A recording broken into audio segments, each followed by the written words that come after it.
There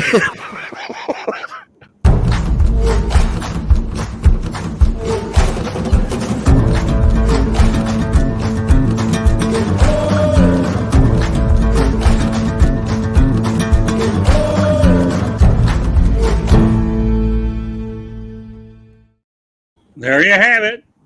Please subscribe. Hello, everybody, and welcome to another edition of the Wednesday night version of the Sports Exchange. My name is Scott Morganroth, the Motor City Madmouth. Have me a handful of people, a really great crew.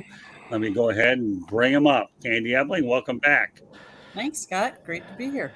And JB Ellis, welcome back. Is that a Dolphin shirt? Yes, it is. Well, I think our Dolphins followers would love Number that. 14. Who was that? Was that Is that Greasy? Is that Greasy? I don't know. Well, that's a Dolphin shirt. All right. And Jacob Christner, long time no see, about a minute. About a minute, yeah. Yeah, that's all on the Pundit's Pundit. And last but not least, a cleaned up smoking Jeremy B. Look at that shirt. My goodness. You actually dressed up tonight. Yeah, Yes, sir. Hey, get him in a polo shirt. This guy's going to feel like he's in a tux. Anyways, welcome back, Jeremy. Looks like Good to be here. Refreshed. So we'll plan to have you on tomorrow, too, if you're going to look like Dapper Jeremy tomorrow on the other Sports Exchange. Anyways, let me go over it, give you an overview. Have a lot of pretty interesting basketball topics to talk about and some other interesting news as well. I'll go ahead and lay it out there. So we have Confidential on the back end of this. And, of course, Jacob Christner and I just left Pundit's Pundit. First topic of the night, U-Conn is just the third program in NCAA history to win a national championship with three different head coaches as danhurley joins Jim Calhoun and Kevin Ollie. The two other schools are Kentucky, adolphrupp, rickpitino, johncalipari, Kansas, phogallen, larrybrown, billself. All right, we'll go right to left. On my right, JB Ellis. U-Conn, first of all, looked impressive, but what do you think of this group of coaches? So, I mean, first of all, I want to say congratulations to Mr. Hurley. I remember abusing him when he was in college at a St. John's game when he was playing for Seton Hall. The whole garden was chanting his brother's name. Poor guy had a mental breakdown. I'm glad to see that he got back to the game he loved, became a great coach just like his dad, won a championship. So, first of all, I want to start out with that. Second of all, U-Conn looked dominant. The Big East, phenomenal. And, you know, that group of coaches, Rick Pitino, sounds familiar. You're going to be at St. John's next year. We'll see what he can do. But all great coaches, and very glad for U-Conn this year. Jacob? Well, at this point in time, we got to make it's kind of like the Rhodes family for wrestling. We got to make the Hurleys a royal family as far as the basketball. Because congratulations to them, and congratulations to be able to win. It's people talk about their the road to the Final Four, to the final game, and it was so easy. This year was not easy. No one was easy. Got to remember, a number 16 took out another number 1. You know, you had so many 12s and against 5s. You had so many. If you look at that Sweet 16, and absolutely zero brackets got that Sweet 16. So this wasn't – everybody talk about, this was an easy one compared to – no. We're talking about now that all of these players you'll get all these Division I players going to Division III. They'll go to the San Diego States and the FAUs. They go to all of those now. Nothing's easy anymore. So you've earned your title no matter who it's against. If it was a number 16 seed that went to a final, you still earned it. Because this wasn't just there aren't really any Cinderellas anymore like it used to be, because everybody's got Division I talent. Everybody's got that. It's such a different time. But absolute and utter congratulations to Connecticut, because that's 5 titles now. Well, what's interesting, again, now we have 3 schools with 3 coaches winning it all. That says a lot about the programs. And it doesn't surprise me so much about Kentucky and Kansas, but Connecticut kind of surprises me a little bit. What do you think, Smoking Jeremy? What I think is it shows you that they're finally getting the rankings right from top to bottom. And the reason why I say that is you're seeing more of the teams between 9 and 16 going further in the tournament than you used to. It's not as top heavy as it used to. It used to come down where you didn't see anybody above a 4 seed was in the Final Four. to me, it looks like they're finally getting it right. Okay. Candy? I'm not surprised with those coaches. Those coaches have been around for forever. I mean, kudos to U-Conn. I honestly think FAU would have probably given them a better game in the finals, only because I think they're a faster paced team.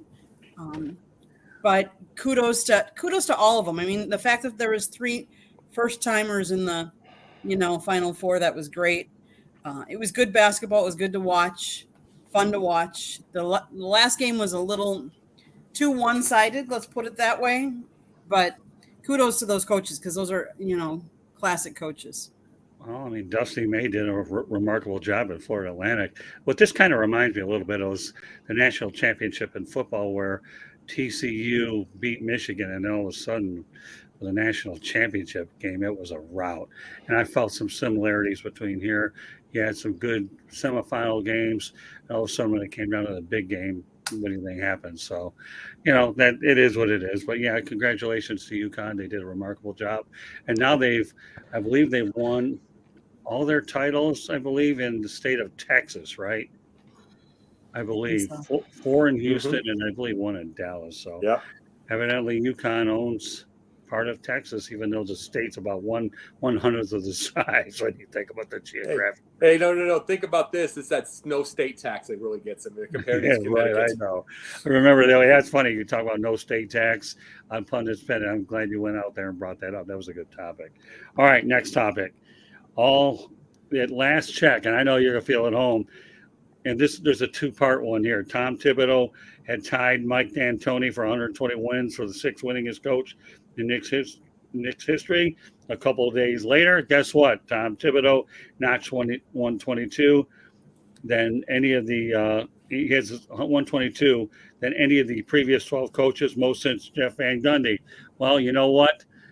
It's safe to say James Dolan couldn't screw this up. So, more power to Tom Thibodeau. I'm glad that he found a spot in New York City with the Knicks, and he's made them relevant. JB, I know this one hits you a little bit closer to home. How do you like the job that Tom Thibodeau is doing for the Knicks? The Knicks finally turned it around a couple of years ago. They're an entertaining team. Are they good? No, they're the best garbage there is. They're towards the middle of the Eastern Conference. I don't think they're a very good team. Thibodeau does what he needs to do. He's a quality coach. He's a winner. He's won wherever he's been. But I don't think it's much to do. I don't think the Knicks are going anywhere anytime soon. I don't foresee them winning championships or anything for years to come. As long as Dolan's involved, he's the kiss of death. Well, the thing is Thibodeau's winning in spite of James Dolan. Exactly. Yeah, he really, really, really is. Okay, go ahead, Jacob. Let me say this part. Every time I see Thibodeau doing well, I want it to rub into all the Bulls fans, and I'll explain. Every time I think of what they did with Thibodeau and all the complaining and griping, and I see Candy knows what I'm talking about.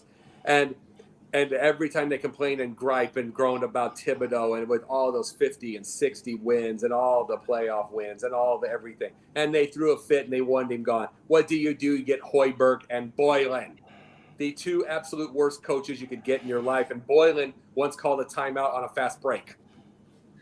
So they got that. But then they wanted to throw a fit at Thibodeau. But then they got that. So guess what? They've got Billy Donovan, who's not as Thibodeau, but he's going to be better than any of them. And they're going to run him out too, so get some crap. And that's what fans do. It's why I throw fits all the time. It's why I want front offices to quit listening to him. But the thing about Thibodeau is the fact that no matter where he goes, you could bring him to Orlando. You could bring him to Houston. You could bring him anywhere that is happening right now. You could bring him anywhere, and he's going to win. He, as you said, JB, quality coach. And he knows what he's doing out there. Jeremy? Thibodeau has always been a hard-nosed, disciplined, defending, teaching coach. That is why their teams win. It isn't because they they go out and score in buckets. But what his problem is that the Stars don't like him. That's why they got rid of Porzingis. They got rid of Porzingis because Porzingis was becoming a headache because he didn't want to do what Tom Thibodeau was teaching the team. And they got a bunch of draft capital in return. He got a bunch of young players, and now he's got that nucleus going in the right direction because they're disciplined. What's going to happen is the same thing that happened in Chicago. The New York fans are not going to be happy with them middling and getting to the playoffs and going 1 or 2 rounds in and failing. They're going to complain. He'll get let go again. They'll hire somebody else, and you'll watch that team fall off. It's what's happened in his entire career. Candy. Would you love him in Detroit? Yes. Why? He teaches defense. Casey should be sent on the first thing smoking right now. I would take Tom Thibodeau right now coaching against the Brooklyn Nets tonight, and I bet you we could win. Well, let me tell you this. I'm glad you brought that up, Jacob, okay? I do believe, basket bros or no basket bros here, Tom Thibodeau would fit in any era, including the 80s when they played defense with the Chuck Daly's and a lot of the coaches that emphasize it for sure. So that's a good point. Thibodeau could coach anytime. All right, Candy, you have the final word on this one.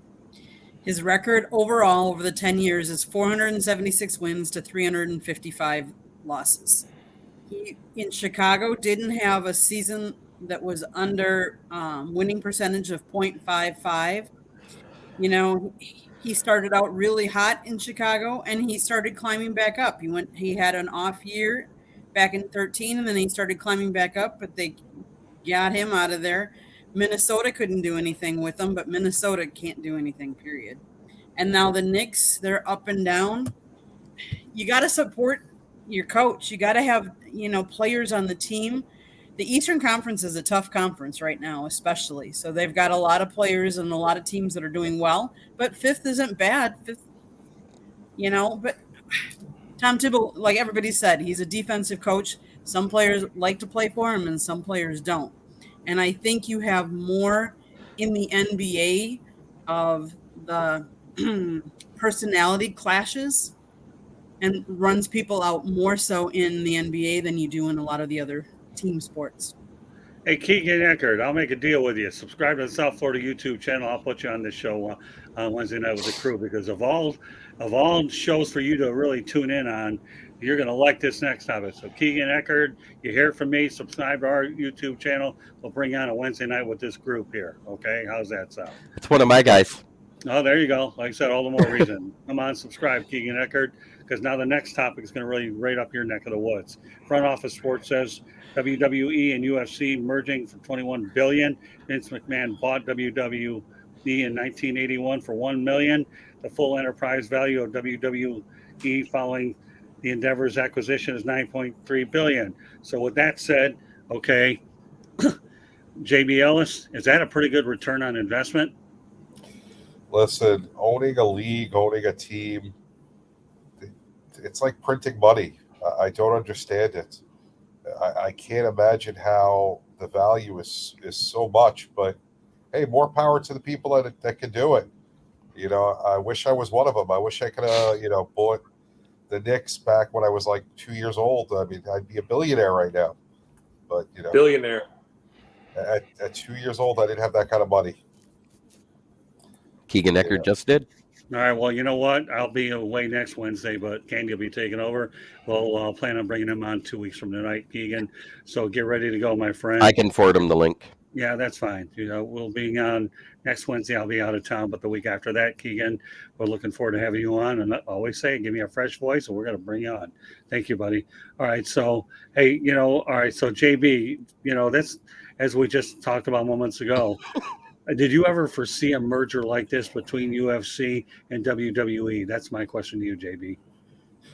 I'll be honest. It makes sense on paper. I don't like it because to me they're kind of competitors, and it goes down to that monopoly type thing. Because even though they're two different businesses, they kind of compete for the different things that are going on, the different pay-per-views, and even for the fans' interest. And now that they've kind of combined, to me, I don't like it. I'd rather see them go separate and, run their own businesses. But, not my money, not my business. I get it. Would have thought Dana White and Vince McMahon were talking on this show, but you know what? When I saw it, there was no way I could avoid that topic. And with that said, Jacob Christner, give me your thoughts on it. Well, Vince bought it for 4 balloon payments, $250,000 for like $1 million back in '82, and now it's $9.2 billion. So yeah, you got a great ROI. But there's one thing that scares me with all this, and I will say this: the WWE has been doing so darned well with building men's divisions and women's divisions. They just, the names, Charlotte Flair, Bianca Belair, all of these, Becky Lynch, which, I mean, they have all of those. But there's a thing that scares me now that you got to remember the WWE's, their style is now Marvel movie, like flip around Marvel movie and stuff like that. Knowing that this is a legitimate corporate world, not just the family corporate like WWE, it's going to worry me. They're going to try to put Roman Reigns versus Becky Lynch in there and give them a good fight. And it's like, even though she weighs about 125. And that's going to be, because considering the fact, the thing is, because it's pro wrestling, there's always that little, even though we know it's choreographed, there's always that thought process. Oh my God, it's a great match. It's a fight. All that stuff, it kind of blurs lines. So you're going to get people over there that have that thought process that could be a legitimate competitive fight.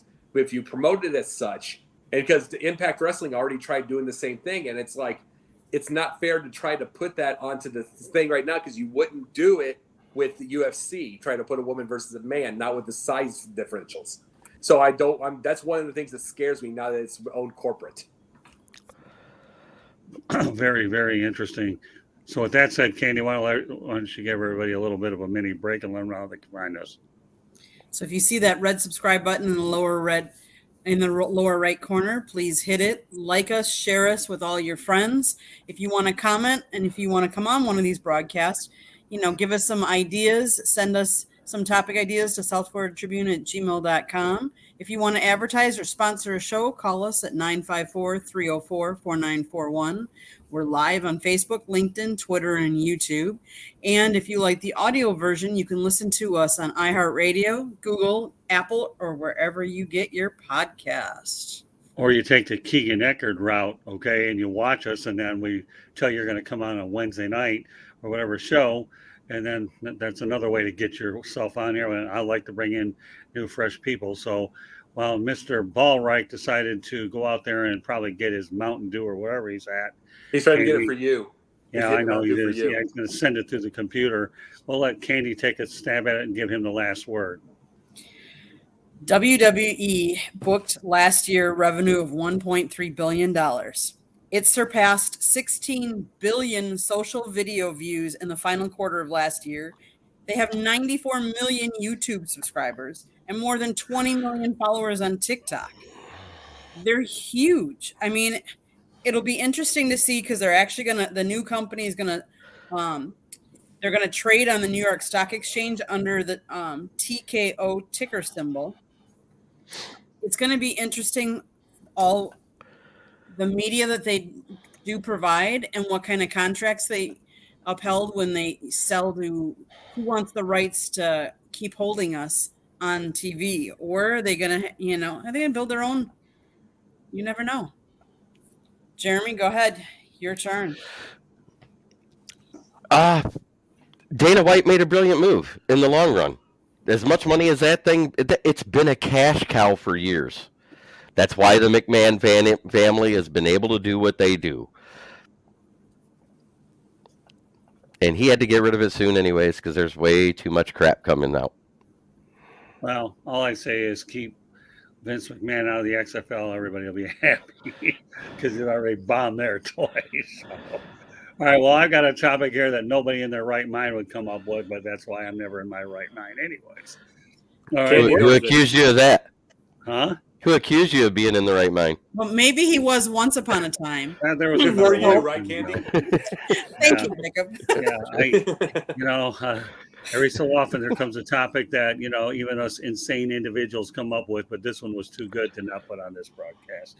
And besides, I didn't think Rick Curdy would have an opinion on this one. That's why it's on. So just kidding with you. All right, Rick, if you're watching, wherever you're at. So we're going to talk about pro fishermen. Sweet. Pro fishermen. How do I make pro fishermen interesting? And you know what? If you're a Chicago person, you'll understand why. I think I know where you're going with this. All right, well, you know what? I'm going to let you lead off with it, and then I'm going to start with you and work our way around. Okay? Dustinbyfuglien, is that what his name is? Byfuglien, yeah. Yeah, Used to be a hockey player. Yeah, I know. I used to play for the Chicago Blackhawks, if I remember. Okay. Has become a pro fisherman, and after retiring from the NHL, he's finishing at the top of several tournaments. He's been on the Champions Tour for about over 4 years, and he has 3 big bags tournament top 10 finishes. Only here will I am talking about pro fishermen. Now, I have to make a confession. I was never a good fisherman because I was always making too much noise. So not that any of you people would ever be surprised. Anyways, that when I got my hook near there now many years ago when I was young in the lake in Michigan, it was good. But, when I was up in the Asheville area with a friend of mine, I tried to hook. Oh, they got the heck away from me. So Dustinbyfuglien, I'll probably do a better job spelling it than I will pronounce it. We're going to lead off with Jacob on this one. Was that where I was going there, Jacob? Absolutely. No, actually it was, because I read on the deal. But this is the thing about pro athletes. They just always, and athletes in general, they always figure it out. They always figure it out. Like whatever sport it is. I mean, you could give them tennis. They used to show Wayne Gretzky doing those little they do those little charity things like with other pro athletes and go race, and then he blows everybody away, like against Bjorn Borg and all of them. They just figure something out. It doesn't surprise me that Dustinbyfuglien did on something like this, because even if he, for one thing, maybe he fished, maybe he didn't. Maybe he did that since he was 6 years old or 7 years old. Maybe he just picked up a pole one day and figured it out. This is what athletes do. As like I said, whether it's by size, whether it's with their pure size and their pure bulk, or their mind for any kind of game, or their ability to pick things up fast because of being a pro athlete, they are superhuman. This is part of the thing about this is why I don't like fans and trying to blast up on athletes. No matter if you're on the 12th man or the star, you're a superhuman. You're going to figure something out and you're going to get blown away by. And so him winning all of these fisherman tournaments, it wouldn't have shocked me if he never picked up a pole and then won all these, because this is what athletes do. Well, I will say this, and now Keegan, we are doing a sports exchange next Wednesday night, but you're coming on 2 weeks. I want to be on here with you.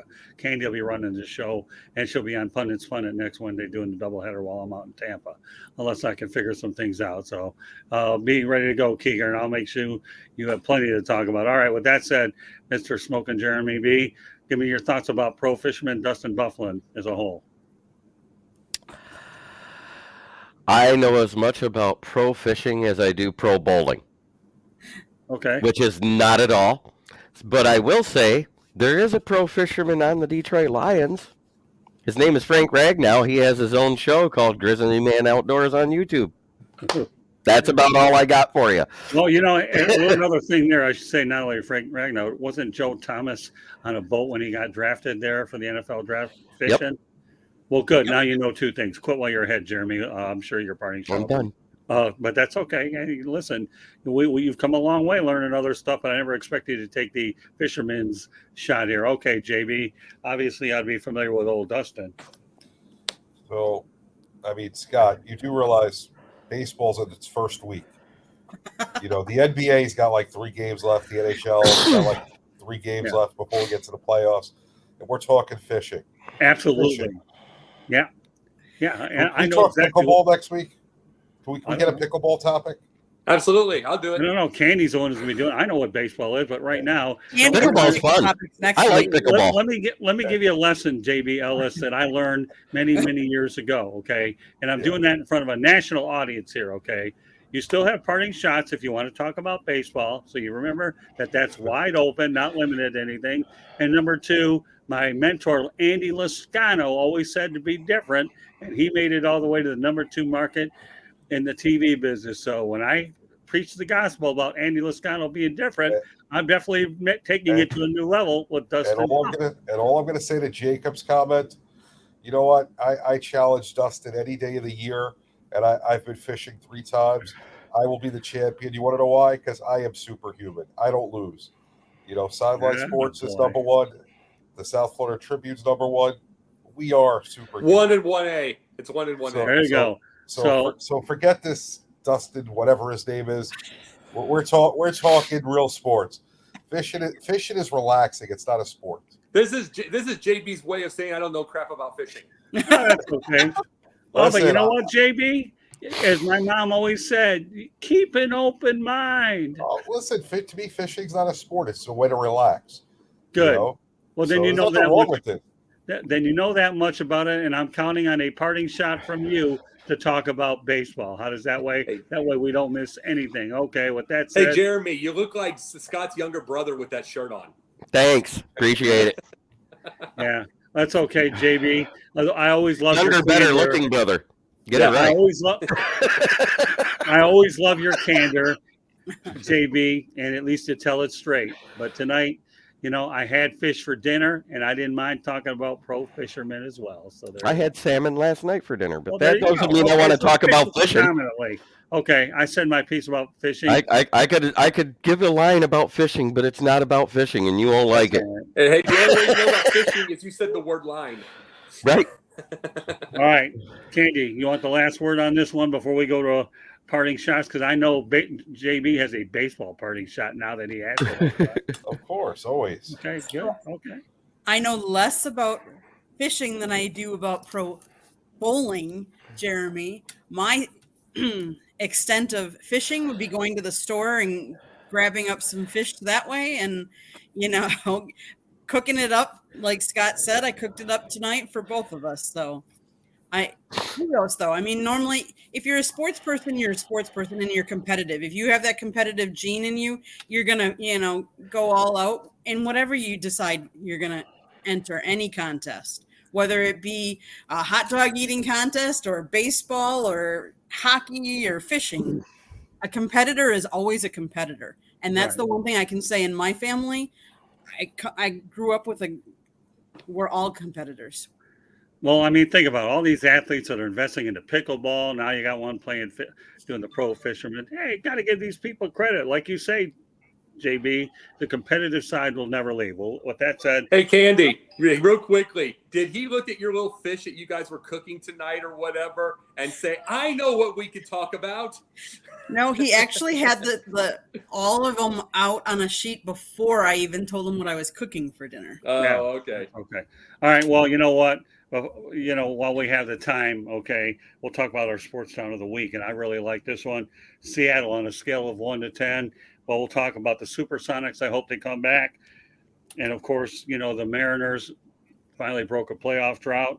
The Seahawks I've always liked, and Kraken are the new team on the block. And the Sounders have done well. So, JB, on a scale of 1 to 10, how do you like Seattle? 8.5. I think it's a great city. It's not a huge market, but they support their teams. They like good sports. They like they like winning. You know, I like the city. I've been there. It's beautiful. I'm all for Seattle. Okay, well, you know, and I guess at some point, how long do you think it'll take before the Supersonics wind up back there? They got 3, and obviously hockey was smart when they got back in the business. So. What would you say for the Supersonics? CJ Stroud was still on the board, so I looked at trades. We didn't take trades. Well, whose noise is that? I hear football stuff. Right. Yeah, I'm trying to listen to football stuff. Sorry. I was in the background. I'm just trying to listen. Okay. But anyways, well, hold on, JB, Supersonics. Yeah, I mean, probably within 4 to 5 years. I mean, they've been trying to bring it back for a while. The NBA hasn't done any expansion for a bit. I don't know if they're looking to expand anytime soon. And I don't see any teams moving anytime soon either. So I would say give it a few years, between 4 to 5. Well, the biggest thing they solved there was they got the stadium situation worked out where the Kraken and Sonics would play. All right, let's go over to Jacob, Seattle, 1 to 10. 9. I mean, it's like I watched a 3-hour documentary on YouTube on Seattle Mariners and just their crazy history and all the stuff that they've dealt with and the losing and all that kind of stuff and just weirdness. And that fan base just sticks with them. They are just, and then you know the 12th man and the Legion of Boom, you know those. The Supersonics had crazy fans. So yeah, it's a 9 out of 10 to me. And as far as getting the Sonics back, 5-6 years. It's because when they called the expansion, it takes an extra year to be able to do a vote, and it takes an extra couple of years to get everything ready for it. So about 5-6. Okay, Jeremy, you're next. I give them a solid 8.5. There are 3 out of the 4 main sports, and once they get a basketball team back there, they will be great again. They'll be up at that 9-10 level. But I agree in the 4 to 5 years, and I think they need to put a team possibly in Albuquerque as well, because that's a growing market now. And Jeff Bezos wants a professional team from something, and that would be a good way to balance it out and give 32 teams in the NBA. So give me the number. You know who would be a great logo for that? Bugs Bunny for Albuquerque. He did. He said 8.5. Oh, you said 8.5? Okay. Yeah. All right, Candy. I'm going to say 8. As of 2023, the city of Seattle enjoys a total of 21 national and international professional team championships, including 1 Stanley Cup, 1 NBA championship, 1 Super Bowl, 4 WNBA championships, 4 U.S. Open Cups, 1 MLS Supporters Shield, 2 MLS Cups, and they support all these teams. So, I think it's a really nice place. I've actually never been to Seattle, but I think their fans really support them. So, Yeah, I've actually been to Seattle once. I saw the Sonics play over at the Seattle Arena at the time, which is right next to the Space Needle, and I saw the Seahawks play at the old Kingdom. It was unbelievable. So, you know what? I'm going to give it a 9.5. I am with the final half coming with the Sonics, and I'd like to see them get it within 3 or 4 years. The stadium's there. All right, well, now we have a parting shot. So we're going to start off with JB Ellis, who's chomping to talk about baseball since I didn't do it and substitute it for fish. Go ahead, JB. I'm sorry. Is there a pitch clock? I think I got 10 seconds left. I think I'm going to throw to first. I'm going to use my timeout. I'm going to get thrown into the game because I called timeout and the umpire didn't see it. What is wrong with MLB and Robmanfred? Will the owners finally realize to fire this guy before he destroys the game anymore? Right. They're taking money out of their pocket with these 2 hour and 15-minute games that people don't want to go to the concession stand to get a hot dog or whatever they choose, the beer or whatever, because they're going to miss 3, 4, 5 innings of the game because it takes time at these concession stands. To top it off, the pitchers don't seem to be in rhythm. The scores seem to be up. It's a lot more difficult with, being in rhythm with the catchers. The stolen bases with the limited throws to first are up right now. I think there were more steals at the beginning of the year compared to like many years ago. It's just very just from bad. last year. Just from last year, JB. Last year, there was 23 completed stolen bases on 43 attempts. This year, there's been 70 out of 84 in opening day weekend. Listen, Robmanfred needs to go on a long vacation, maybe take care of European baseball, let them get into it. Great Britain needs to develop their program. Robmanfred, go to Great Britain, develop baseball in Great Britain, but you're ruining the American game. Be God. Okay, sounds good. All right, Jacob. I brought this up on one of my pundit minutes right in between going to these over and on the TikTok. But Jake the Pundit won, by the way. I brought this up. They had a little story on Shaq bringing up that Larry Bird needed to be kicked off the top 10 of all time. Now, here's the deal. Here's the thing with this. The last time Bird played was 1992. Much as he's been my hero all my life, here's the deal. He's 65 years old now. And then he'll be 66 in December. And just think about this. Last game he played was in the Olympics in 1992, summer of 92. And that's over 30 years. No one in the league was around. Maybe they were one. You know what I'm saying? Maybe they were one. No one knows. And if they watch on YouTube, they're amazed at his game. But that was short shorts, a lot of rough play, and some crazy production values from that time compared to what they're used to now. You can't put, as much as anything, I'm just going to say this. You can't blame Shaq. You can't blame Devin Booker. You can't blame any people for saying these things. And just the fact that Bird's been on top 10 lists for 40 some odd years now, from starting his game and after retirement, it says enough. And if he stays in the top 25 all through my lifetime, that'll say it all. That just shows the impact he's made in his life and his game. So who cares what Shaq says? Is like just the fact that he's still on these lists says it all. It doesn't matter either way. Very good. Okay, go ahead, Jeremy. The floor is yours. You know, I don't have a parting shot. I don't. But you know what I'm going to say? I'm going to say what you usually skip me on at the end of the show. Let's have our viewers try every day to be a better person than they were the day before, because that's the only way to make the world a better place. I like when your parting shots are commenting on JP's and Jacobs. You are as shrewd as I ever get, Ballreich. I swear to God. You're all right in my book. This guy here, you don't have a parting shot, but let me get a little piece of JB. Let me get a little piece of Jacob. Yeah, all right, Candy. And then you know what? Because you don't have one, you can get a little piece of Evelyn's action. You can get a little piece of mine. Go ahead, Candy. So I have two, and one is in honor of Rick Curdy. This one's for you, Rick. Congratulations to the Miami Marlins and Sandy Alcantara for letting him pitch a complete game in his second game out there. 100 pitches, complete game, shutout. Good job, Awesome. Sandy. Good job, Marlins, for letting you pitch the whole You said game. it. You said a key thing. 100 pitches. Mm-hmm. Well, Skip Schumacher also had a part of that. He let him go too. No. When the 100 pitches, that's the yeah. pitch count that they talk about for pitchers now to keep them from needing Tommy John surgery or shoulder surgery or wrist damage or hand damage. That 100 pitches is key. If he'd went over 100 pitches in the seventh inning, I bet you he'd have been pulled.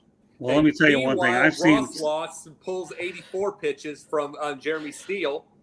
Steele, you know what I'm talking about, JB. He pulls it after 84 pitches, and they lose. Well, I'll say this. Candy, We'll get to that. We have a lot to talk about that later. I'll say this. I've seen Sandy Alcantara play. He's a heck of a pitcher. He's a stud. Yeah. He's worth every Great. time. All right, what's your second one, Fantastic. Andy? Okay, so my parting shot is congratulations to Jimnantz.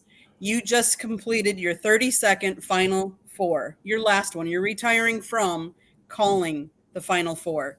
You first started in 1991. How many times do we think in our lifetime are we ever going to see one professional in the media stay that long with one event on one station? We're never going to see that again. So as you ended your broadcast, Jimnantz, thank you for being our friend. Thank you for being our broadcasting partner. I had an opportunity to meet Jimnantz about a year and a half ago over at NS, National Sports Media Association. He's as nice a guy as he's true to who he is. I talk sports with him all the time, and I think the one thing I enjoyed asking him was this, and I even mentioned this to Dave Barnett, is would you ever consider doing baseball? And he said, absolutely not. Golf is my deal. But I appreciate you asking. No, that's one sport he didn't really go ahead and do. So you know what, Jimnantz, enjoy your Whoa, Nelly. And it was, I know you're waiting for that one. That's Keith Jackson, but Jimnantz was really great. I enjoyed it. And I have a few pictures of my Instagram or Facebook account as well. Well, I have one parting shot, and this is one that is definitely one that JB Ellis would never object to, and I know how to get him cranked for this one, okay? I love getting Mr. Ellis cranked, JB Ellis, okay? Remember, I'm the journalist, and you're the entertainer to be determined later on. But here's my parting shot. The NBA has a new collective bargaining agreement, and you know what? You need 65 games to qualify for major awards.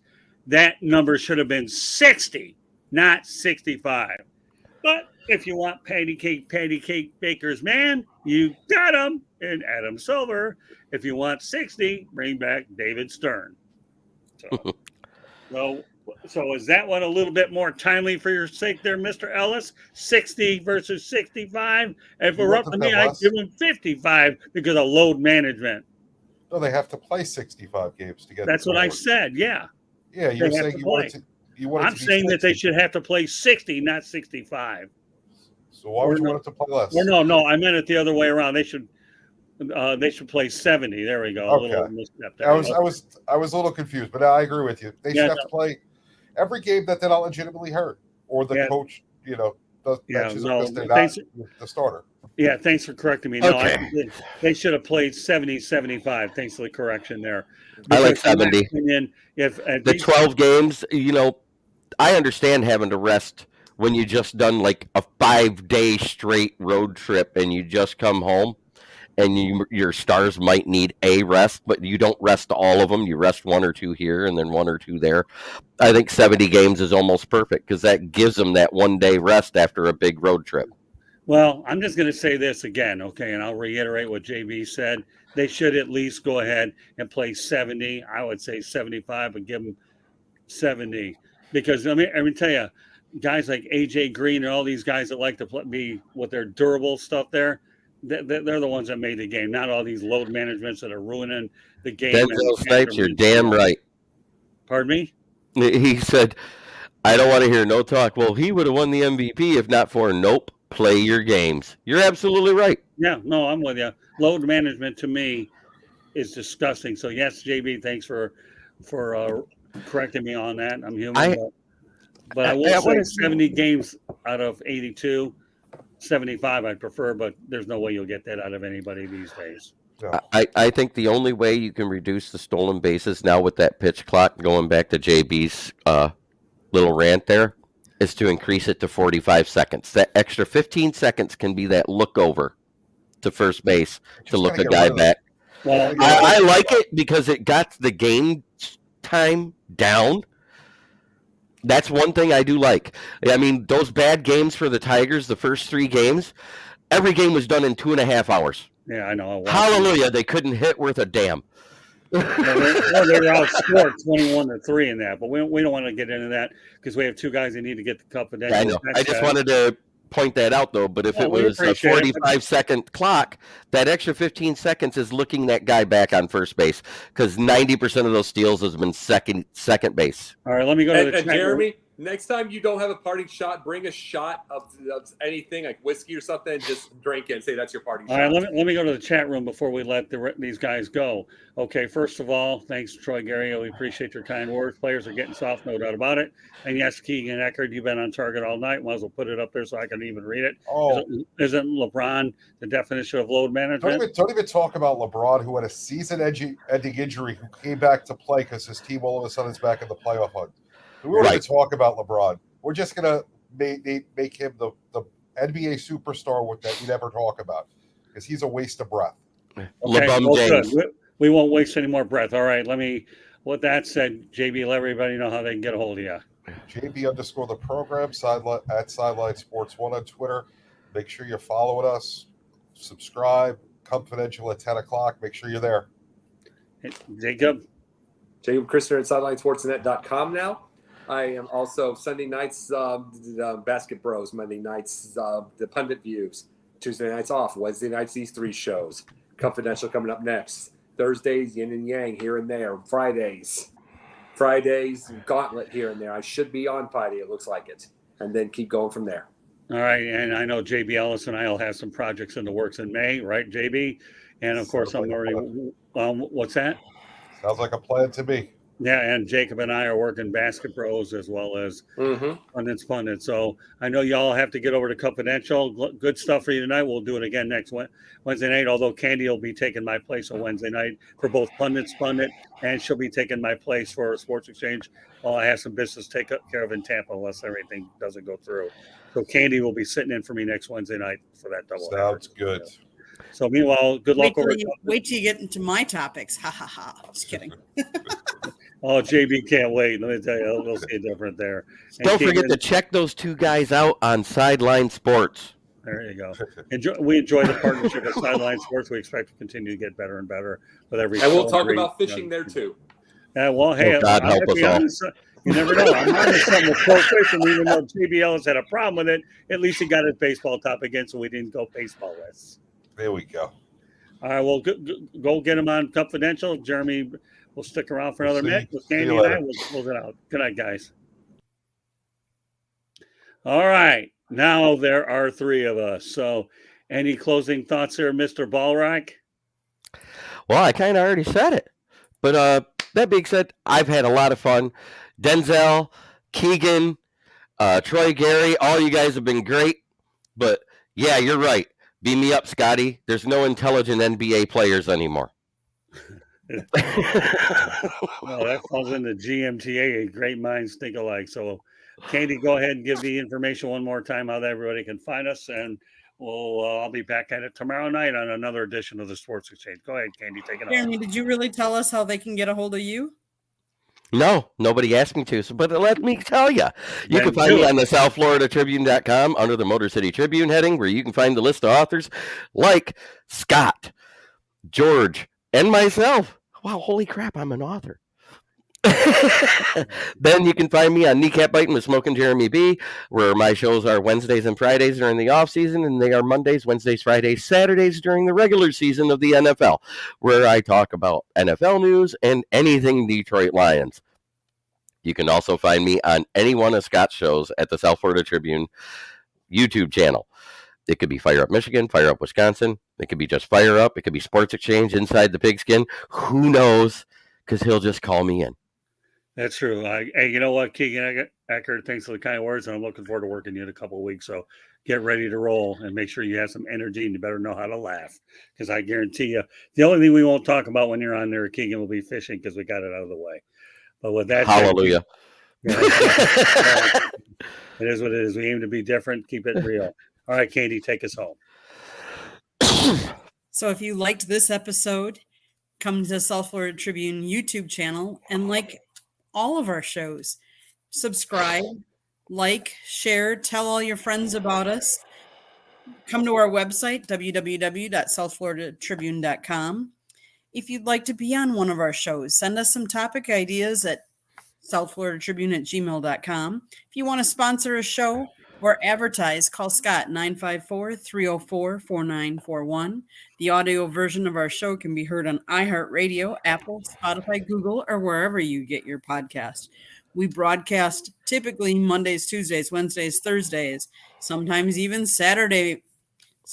You can catch Scott's latest edition, Sports Exchange, with former coach of FAU, Mike Jarvis.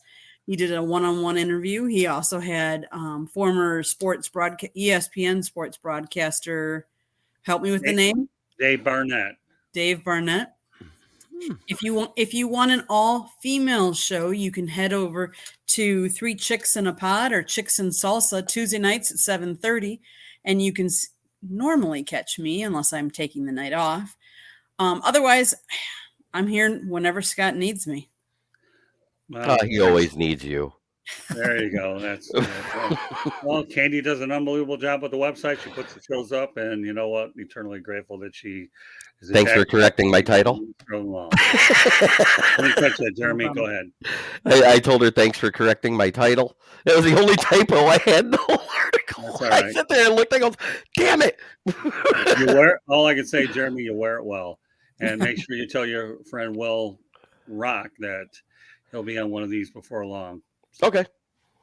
And like I said, Keegan Eckert, you get me in 2 weeks, my friend. So keep tuning in and keep it real, my friend. Oh, that's going to be a football episode. Oh, I'm sure it will. Don't worry, we're getting close. If you got Will Rock and Keegan Eckert on the same show, it's going to have to be a football episode, because we're all Lions fans. Yeah, but Jeremy, I'll seriously speaking here, once in a while you can be serious. Okay, now's the time. I do want to point out, though, the week of April 27th, we'll be doing probably all baseball shows. We might slide in a baseball show. We'll be top heavy on football that week. I'm glad you brought that up, Jeremy. You kind of got me thinking a little bit. So why don't you let the audience know that football week. You're talking about draft week, right? You know it. Oh. So get your cronies ready. We'll make plenty of airtime for him. So Will be good on there too, seeing how his team has the first pick. Whatever. I'm sure. I haven't thought that far ahead. I got a lot to think about long before that. I got a lot of football on the college side before we get to the pros. So, hey, Snowman, better late than never. At least we haven't gone off air to say hello. How you doing, my friend? All right. With that said, on behalf of Jacob Christner, JB Ellis, Smoking Jeremy B, Candy Ebling, my name is Scott Morgan, Roth the Motor City Madmouth. Thanking you for joining us on this edition of the Sports Exchange. We have another Sports Exchange tomorrow. And before I let everybody go, tomorrow's Sports Exchange figures to have Jeremy on it, okay, with Chris Pirtle, George Eichhorn, myself, and Rick Curdy. So it's going to be a pretty good show. And, may not be all football, but I guarantee fishing won't be on that show. But I enjoy putting it on one time. It's a one and done, I think. All right. Good night, everybody.